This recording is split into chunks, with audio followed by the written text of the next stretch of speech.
Phone की घंटी लगातार बजती जा रही थी। बहू रसोई में काम कर रही थी, जबकि निर्मला जी अंदर बाथरूम में नहा रही थी। पर बहू सरिता रसोई से निकलकर बाहर नहीं आई। जानती थी कि किसका फोन होगा और किस लिए होगा। निर्मला जी को भी बाथरूम में फोन की घंटी सुनाई दे रही थी।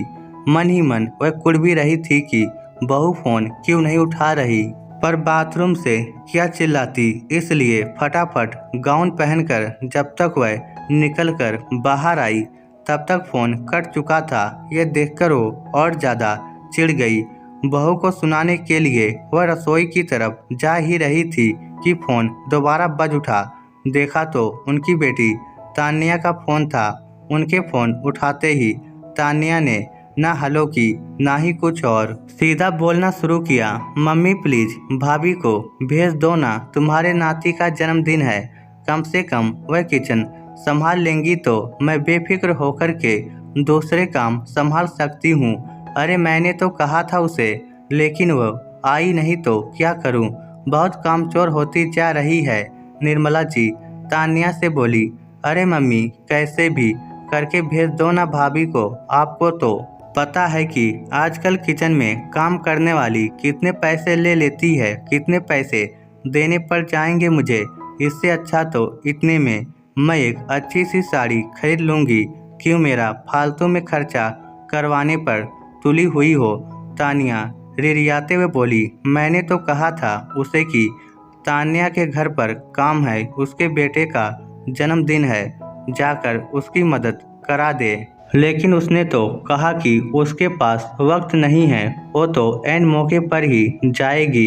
अरे मम्मी तो क्या वह सिर्फ खाने के टाइम पर आएगी। कैसे भी करके समझाओ भाभी को। चाहो तो गुस्से में दो चार ताने भी सुना देना, क्या पता तानों के जोश में ही वो यहाँ काम करने आ जाए। तानिया समझाते हुए बोली, अब देखती हूँ बेटा, फिर से कोशिश करके अगर वह आ जाए तो। आजकल उसके भी तो खूब नखरे हो रहे हैं, ऊपर से तेरा भाई भी आजकल उसका ही पक्ष लेने लग गया है, इसलिए वो सुनती कहाँ है। अच्छा मैं फ़ोन रखती हूँ, कोशिश करती हूँ उसे भेजने की, निर्मला जी ने तानिया से कहा और फ़ोन काट दिया। फ़ोन कट जाने के बाद निर्मला जी थोड़ी देर तक वहीं कमरे में खड़ी सोचती रही कि कैसे वो अपनी बहू को बेटी के ससुराल भेजे। आखिर आज उसके बेटे का जन्मदिन है और बेटी अकेली सुबह से काम में लगी हुई है। बेचारी उनकी बेटी भी परेशान हो रही होगी। निर्मला जी कमरे में खड़ी खड़ी सोच रही थी और उधर रसोई में काम करती हुई सरिता को भी पिछली बातें याद कर रही थी। तानिया अपने ससुराल वालों से अलग रहती थी। अक्सर तानिया के घर में जब भी कोई काम होता था वो बड़े हक से सरिता को अपने घर बुला लेती थी और उस पर अधिकतर काम का बोझ डालकर खुद बेफिक्र हो जाती थी।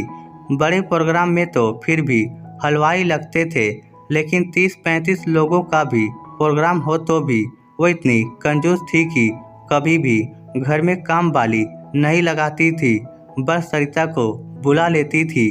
उसके आने के बाद तो वह रसोई में आकर झांकती तक नहीं थी। उसका अधिकतर काम सरिता ही संभाल लेती थी, पर फिर भी तानिया और निर्मला जी कभी खुश नहीं होती, उल्टा 10 कमियां ही निकालती थी। अरे बहू, सब्जी इतनी अच्छी नहीं बनी कि मन से कोई खा सके, बस काम चलाऊ सब्जी बना दी, इससे अच्छा तो मेरी तानिया बनाती है। हाँ मम्मी, भाभी के हाथ में स्वाद नहीं है, पर क्या करें, घर में इतना काम था तो भाभी से ही खाना बनवाना पड़ा। तानिया भी अपनी मजबूरी जताते हुए बोलती। हर बार दोनों माँ बेटी इस तरह की बातें करके सरिता का मनोबल तोड़ देती। सरिता भावेश की तरफ देखती तो भावेश भी उसे समझाकर चुप करवा देता। इन लोगों की बातों को ध्यान मत दो, वहाँ आए लोगों को तो तुम्हारे हाथ का बना हुआ खाना पसंद आया ना। लोगों ने कितने शौक से भी खाया, अब 2 लोगों को पसंद नहीं आया तो उससे कोई लेना देना नहीं। लेकिन पिछली बार जब तानिया की बेटी का जन्मदिन था तब भी तानिया ने सरिता को अपने घर बुलाया था। हालांकि उस दिन सरिता की तबीयत थोड़ी खराब थी, इस कारण से वह जाना नहीं चाहती थी, लेकिन उस दिन निर्मला जी ने जबरदस्ती उसे भेजा था। अरे बहू, दवाई लेकर चली जा, वैसे भी दवाई से थोड़ी देर में आराम आ जाएगा। बेचारी वो वहाँ अकेली लगी होगी, वैसे भी तानिया तेरी मदद करवा तो देती है। हाँ, बड़ी मदद करवाती है। सरिता मन ही मन सोचने लगी और बोली, मम्मी जी, इस बार मेरी तबीयत ठीक नहीं है।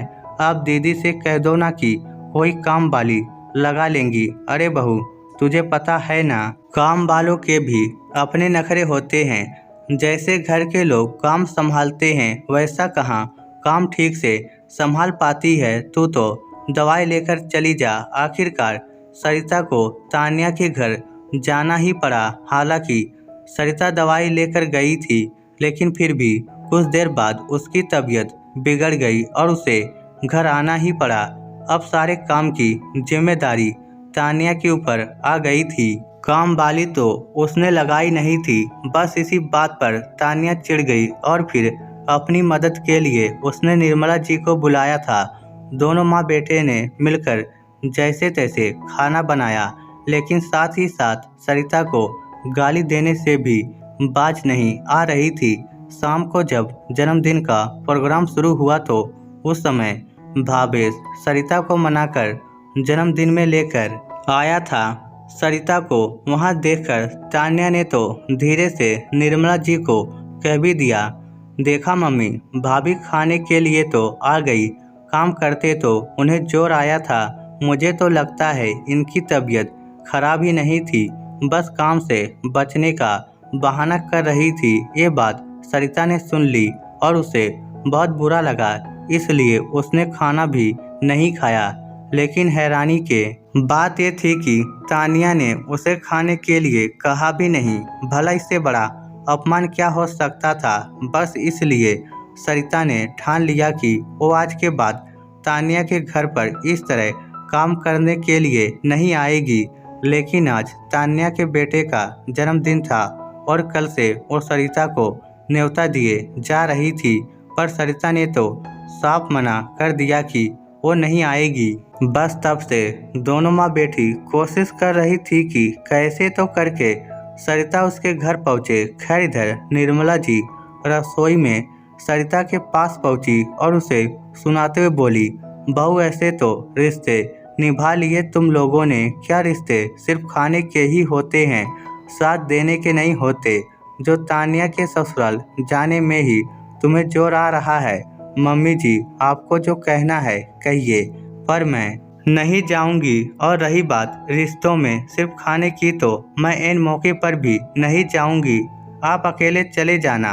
कहकर सरिता ने बात को ख़त्म कर दिया और अपने कमरे में आ गई। पीछे निर्मला जी काफ़ी देर तक बड़बड़ाती रही, यह सोचकर कि सरिता चिढ़कर ही सही उठकर तानिया के ससुराल चली जाएगी, पर ऐसा कुछ नहीं हुआ।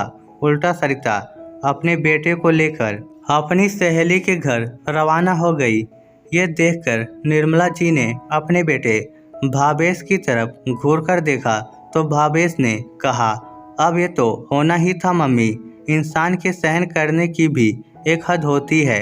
आखिर सरिता भी कब तक बर्दाश्त करती रहती। अपनी बहू को रिश्ते निभाना सिखा रही हो, अगर उसका आधा भी अपनी बेटी को सिखा देती तो आज ये सब नहीं होता। अभी भी वक्त है, संभल जाओ, नहीं तो कहीं बेटी का मायका ही खत्म न हो जाए। भावेश के कहे हुए इन खरे शब्दों को सुनकर निर्मला जी ने चुप रहना ही ठीक समझा। आखिर निर्मला जी को फोन कर तानिया को कहना ही पड़ा, बेटा काम वाली ही लगा ले, सरिता तो नहीं आएगी। आखिर चिढ़ते हुए तानिया को काम करने वाली लगानी ही पड़ी, लेकिन ऐन मौके पर काम वाली लगाई थी, इस कारण से दुगने पैसे देने पड़ गए। अपने पति से डांट खाई वो अलग, इधर सरिता तानिया के घर नहीं गई। शाम को वहां सिर्फ निर्मला जी और भावेश ही गए।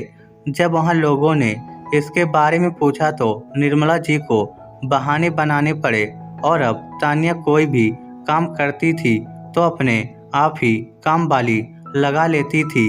इस स्टोरी को लेकर आपकी क्या राय है नीचे कमेंट करके हमें ज़रूर बताइएगा। धन्यवाद।